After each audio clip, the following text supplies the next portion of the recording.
I'm not really familiar much with like the course outline of like a master's program. Does it have some like gen ed kind of things where it like doesn't quite apply, or is it different because it's a master's and it's really just focused on what you're wanting to study? Yeah, so I wouldn't say it's like gen ed. Like it's not like I'm taking like, a biology class or anything, but there are, I think they call them, at least in my program, core competencies, maybe is what it's Mm-hmm. called. But it's programs that everyone who gets an MBA or classes everyone who gets an MBA has to take. I don't have my list of classes pulled up, but like leadership development is one of them. So like everyone learns about leadership. International communications or something, that's one that everyone has to do. So there's those, and then you kind of have electives, so you can choose between the electives. And then there's like a set of, I think there was 6 or 7 classes that were marketing focused that people with that emphasis would take. So yeah, everything is related to the degree, like on a wide level. And it's kind of similar to undergrad, and there's like some elective options, but then there's some that you have to take, but it's not going to be like totally outside of business or leadership. So Okay. that's kind of nice. Okay. Well, thank you. Those are all the questions I had right now. I'm sure Yeah. I might No think of worries. more. Sure. Ellen, I was going to ask you a little bit about kind of the life of a grad student. Do you find it tough to balance working full time with going to school full time? Has that been a struggle for you at all, or has that been pretty easy? I mean, obviously it's a lot of work, so from that regard. Yeah. But, it's not easy. I will say it's hard. I mean, it's worth it, but it's hard. And I will say that I don't have kids, and I know people that have like 3 kids and do the same thing. So I would say I have it easy compared to them. I can go home and just no one besides my dogs and my boyfriend needs my attention. But it still feels like a lot. And something that I guess I kind of went in a little bit blind, but classes in my program are 8 weeks long. So they're short, which is really nice, but like you can't get behind. You have to really stay on top of things, which is a lot of weekends. It's hard and it's fulfilling, but it's definitely a challenge. So for me, I actually haven't, just sidebar, I haven't taken any classes this summer. I've taken summers off, which has been a really, really nice thing to just know like, okay, I'm going to get like a stretch of time where I don't have classes. Yeah. And it's very different than undergrad, in my opinion, because in undergrad, at least I was going full time. I was like living in the dorms, normal student thing. And that's like what I did. School was what I did. And now it's kind of like work and then school. So yeah, it's challenging, but you kind of adapt a little bit. The first couple classes, I was kind of getting my feet wet, and every class is different. So you kind of learn how much time is going to be needed, what you need to do. It's definitely doable though. Like I said, people do it with like 3 kids and working full time. So it's definitely doable. You just have to be like committed for those 8 week spurts. And then you're like, okay, I'm done. So. Is it crammed in pretty good then? If it's an 8-week course, are you taking classes twice a week, 3 times a week? So I actually don't have like on the online program, there's not certain class times, which is amazing. I mean, you'll have deadlines to like do quizzes or submit papers, but there hasn't been certain times that I actually have to log in. So it's completely flexible unless you choose to do an in-person class, which I'm not even sure if those are happening right now.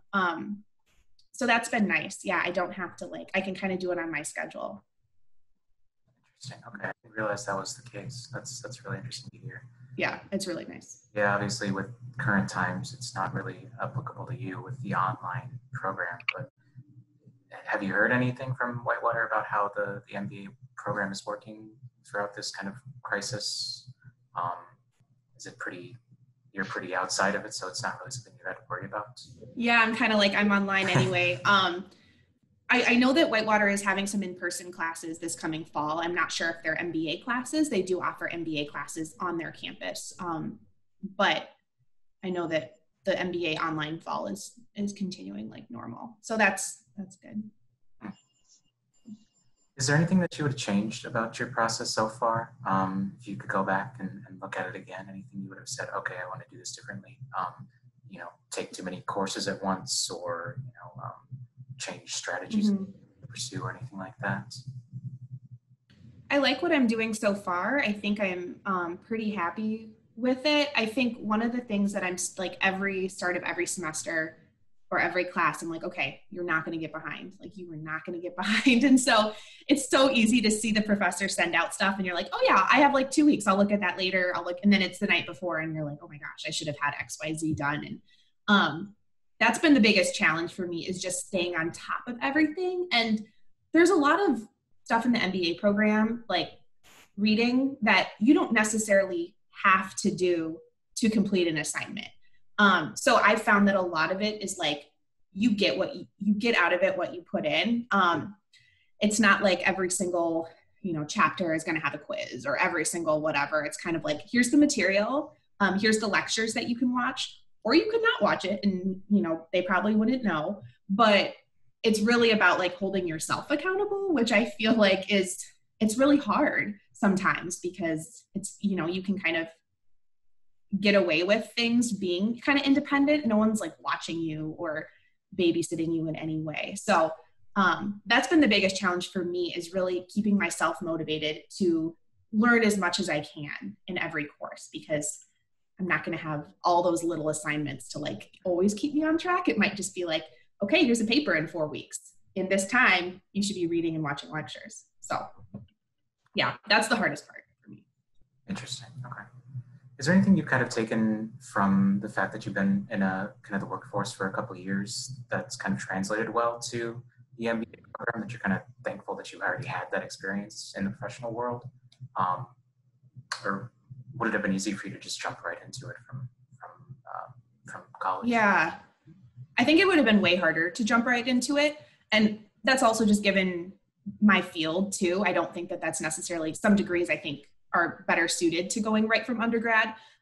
For mine, a lot of the people in my program are already working. Some are like 50 or 60 years old, have been working for 30 years. So that was a huge benefit. I think, I'm a different person than I was when I was 23. So, and I have that real life experience to like relate to the things I'm learning. And I had some of that then, of course, and it still would have been good, but I feel like it means more. And it also is like, I take more ownership of it too, because I'm responsible for all of it. I'm paying for it, all of that. You kind of have that heavier sense of responsibility because you're older and you're doing it for you, versus kind of maybe for undergrad, some people might be kind of going through the motions a little bit. I know I was. So yeah, I think for me, I really am happy that I waited. I think I was just going into it for the wrong reasons right out of undergrad, but I kind of knew when the time was right. I knew like, okay, this is the time that I'm ready to go back. I'm excited to go back to school because it had been, 5-6 years. And then once I got back, I'm like, oh man, what was I thinking? But no, it was great. But yeah, you kind of like think, oh, school was such this great time. And then actually a lot of work. Yeah. So I just kind of felt ready, and in a way that I didn't when I was younger. So okay. Kind of based on feeling, but that's not, sure. That's my experience. That's useful. Absolutely. Okay. Is there kind of like and you kind of have already answered this, but is there any kind of like a key piece of advice that you'd have for somebody that's looking at starting an MBA program?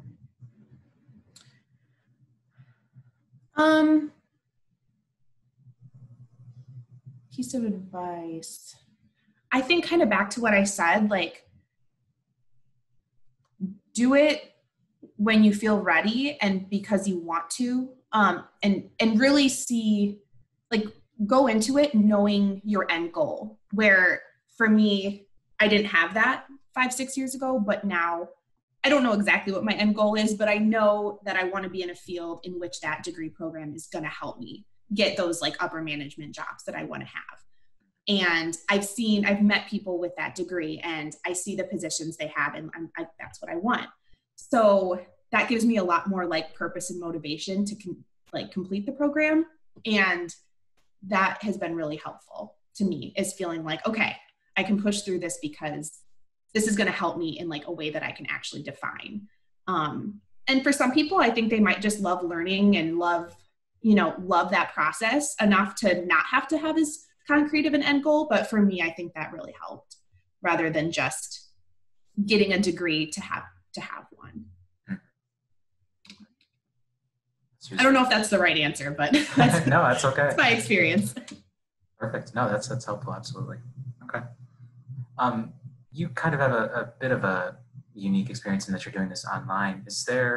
Is pretty much most of your work kind of solo? Do you do any sort of group work when you're at grad school? Is it pretty much on your own whenever you have time to do things? Or is there a lot of interaction between yourself and faculty members or other students that are attending? There's actually a ton of interaction, way more than I expected. So I've had to do everything from group projects.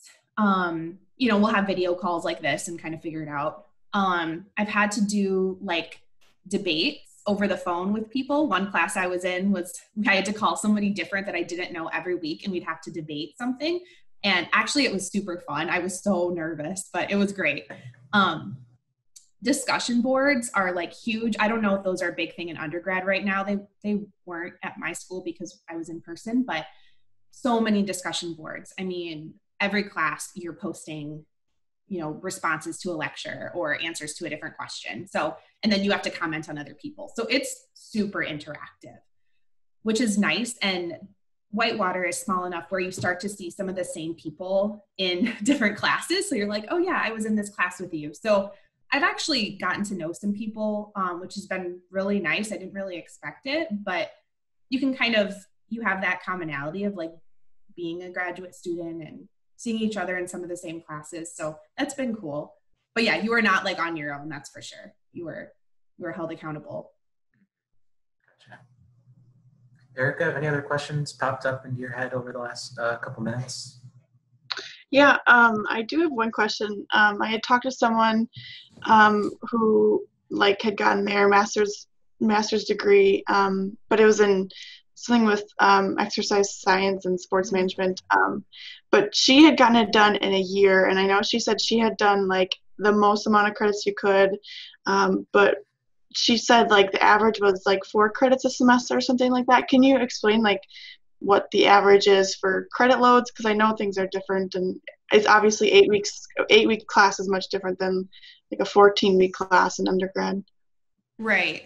I want to say each class is 2 to 3 credits. So it just depends on the class. And then I have student loans. And so because of my loans, I'm required to take a certain amount of credits per semester. So usually what that ends up meaning for me is the first 8 weeks, I may only have to take 1 class, but the second 8 weeks I have to take 2. So usually it's about 3 classes a semester. For me, that's plenty. Honestly, I would probably just do 1 class at a time. But again, I'm not in like a huge rush to finish. I just want to steadily continue. So yeah, that's kind of the credit load. So I'd say, I think you have to take 7 or 8 credits. I have to take 7 or 8 credits to be considered like half-time with to get my student loans. I think the fastest people can complete that program is like 2 years, maybe. I think the average, from what I recall, is 3 to 4 years. So if that answers your question. Is there like a threshold of credits that you have to get to graduate, or is there like just a list of classes that you have to take by the time you get to graduation? Yes. I think both. I think it's like 32 credits, maybe a little bit more. But there also is a list of classes. And so I just kind of chip away at it every semester. I still have the sheet from the first advising call that I had like 2 years ago. And the advisor helped me prioritize like, okay, these are a little easier. So maybe take these, to start, just to kind of get your feet wet. And like, these are only offered every other year or whatever, to kind of piece it together. But yeah, I just kind of chip away at that. But yeah, I think it all comes out to like 32 credits maybe. And honestly, like I don't really check often like where I am in terms of credits, but you can look at that online and see see your progress. Gotcha. And you talked a little bit about your advisor a couple of times now. Is that, do you have the same advisor throughout the entire kind of graduate program? Has it changed? Have they been pretty helpful to you throughout the entire process? Yeah, she's been really great. I think it's the same woman for the whole MBA program at Whitewater. And so I've actually only talked to her in person when I was starting my application. Apparently it had a big impact on me, but I really, wrote down a lot of notes from that call, and I feel like she just gave me so much good information. But I get emails from her periodically, like every time classes are open for registering. So her name has been like in my inbox for the past 2 years, and she does all the communication with the students in terms of classes. So that was nice too. It's a small enough school that it's kind of been the same people that I've been dealing with, which has been good. But yeah, I highly recommend talking to an advisor in terms of like, okay, what does this all look like? Because just looking at the list of classes, you're like, when should I take what? I got really stressed about like certain classes only being offered like once a semester. And then what if you hear these horror stories about people getting screwed up and then they have to like wait a year to graduate because they didn't get the right class. And I really didn't want that to happen. So I talked with her, and that helped to kind of like, it might not be the perfect formula that I came up with, but at least I felt like I was making good choices about what classes to take when. Because you're signing up for so many classes. I mean, it's every 8 weeks. You're like signing up for 1 or 2. So it's like a lot of those decisions. Yeah, okay. How many semesters are there then per year at your program? Is it kind of quarters and then a summer? There's like 4 quarters, and then there's a summer session, which those are all 6-week classes, 5 or 6 weeks. So it's even more squeezed in, which is nice if you really want to just get it done and you have free time. Yeah. And then there's also a winter session, I believe. I've never taken it, but I think it's for graduate school as well. And that's in December. And they might offer just a couple classes if you really want to take an accelerated course. So, I mean, if you really want to just go, you could get it done probably in 2 years pretty easily. Sure. Okay. But I've liked those breaks. You may not be able to answer this question, but how is there, from the people that you've talked to on campus, is it pretty common for students to go in without knowing kind of what specialty they want to go into with their MBA, or does everybody pretty much already going into it know, okay, I want to go into marketing, or I want to go into finance, or I want to go into, international business? Mm-hmm. I feel my perception has been that people know. A lot of people, pretty much everyone I've met, almost everybody, is already working, and usually the emphasis they're going into is the area they work in, which I guess is kind of unique that people are wanting to continue in that area. But yeah, usually it's kind of like, oh, I'm an accountant and I'm emphasizing in accounting, like that, those sorts of conversations. So yeah, I haven't heard a lot about like kind of trying to figure that out. I'm sure people switch emphasis around, especially if you're going from like, a totally unrelated undergraduate degree or work experience to an MBA, which happens. But I haven't come across any people with that story. Okay. Interesting. And then kind of related, I guess, again, it might not be something you can answer, but do you feel like there's the end goal of the MBA? I know for you, you've talked a little bit about kind of the positions that you aspire to. Mm-hmm. You kind of require the MBA to have that. Is that similar for other people also that you've seen in your experience, or are there other reasons why somebody's going to go, okay, I want to go to an MBA school to get this degree? Is it things outside of that also? I'm trying to remember, at the start of every class, you always have to give like introductions about yourself and who you are. And I'm trying to remember back to other people's stories. Everyone's story is so different. A lot of people have a similar story to me. I will say, just like, I want to move to the next level in my current career at my current company. And like, either this is a requirement or I think this is going to help me be competitive. Some people kind of come at it like, some people are already super successful, long time business, whatever, and just have always wanted to get it. It's kind of like a bucket list item. Some of the older people, I feel like they just really have always wanted to. And some of the people I'm like, you could teach this class. Like, some people really know their stuff, but they've just always wanted, which is a little intimidating, but they've always just wanted to kind of get this degree and they just go for it. So it's a really mixed bag. But I'd say the vast majority just want to like continue to advance in their current area. Yeah.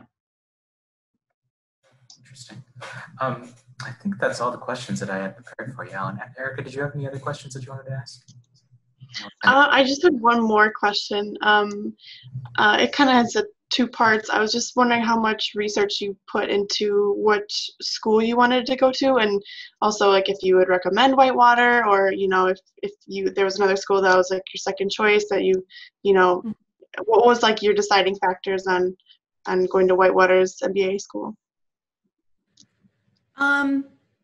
Yeah, so I researched schools in my area because I knew that I wanted to stay in Madison and I needed to stay in Madison for my job.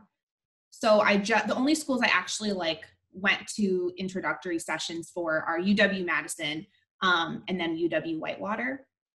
And I liked both of them. They're both really good programs, I thought, from what I've heard and from what I learned. UW-Madison, for a couple reasons, was not quite what I wanted. The price honestly was much higher.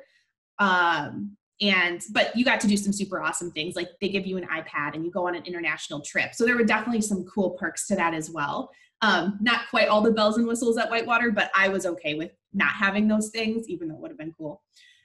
Their courses, I also think, were all in person. I think they're working on getting more online, but it was also like nighttime in person. So it was just a different structure. And then once I heard about UW Whitewater's all online, I kind of gravitated towards that and just the lower price. So, and I asked them some point blank questions like, is there a reason that this is so much less expensive than this? Like, what are the differences between the program? Explain to me and of course it was their interpretation, but I wanted to make sure I was still getting a really quality education. And I feel that I am, and that the school is good. So yeah, I would recommend it. Especially for online. I feel like they're really kind of at the forefront of, at least for me, maybe I'm out of line, but I feel like in the UW system, they're really focusing on online. And I think that makes a lot of sense. And so their online program is really well built out. It's something they've been doing for a while that not every school has been doing. And yeah, so I recommend it. It worked for me. And I chose it partially initially because of the proximity to where I live, but that ended up not mattering because I've never had to go there. So there's people in my classes from all over the country, all over the world. So that's kind of cool too. That speaks to it, the program.